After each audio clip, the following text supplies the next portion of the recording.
Hello guys, today's trade is bit frustrating. We'll see.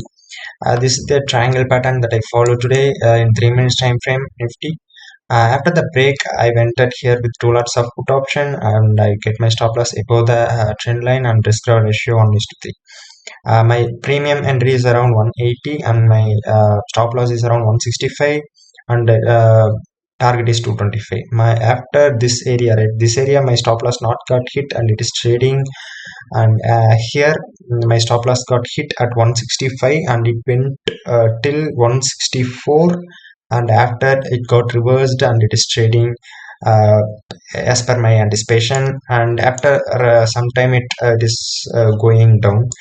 uh, yeah, it is totally fine, right? So yeah, see the options chart. Yeah, this is the entry at 180 and my exit is around 165, 164, and after this thing, right, 164, the premium is shoot up and it's now trading at 1280.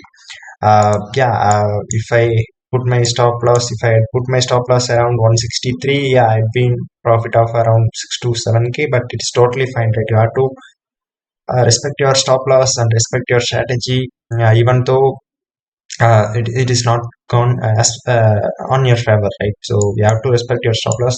See, yeah, yesterday's trade, right? If I uh, did not close as per my stop loss, my capital would be vanished. My total capital would be gone. That's the power of stop loss. And yeah, today my profit is gone.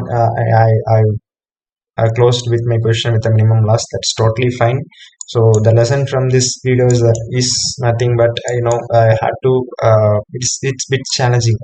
It's just one point, and yeah, I will be losing around 45 points. Yeah, it's bit frustrating, and yeah, it's every trader gone through this phase once. Not once, it's multiple times a trader gone through this phase. Yeah, you have to trade without any emotions. That gives you an edge of balance 95 percentage traders. Yeah, that's it, guys. Yeah, if you found this video useful, you can, yeah, now it is trading at 304, but it's totally fine. So yeah, we'll scale up accordingly. Yeah, thanks.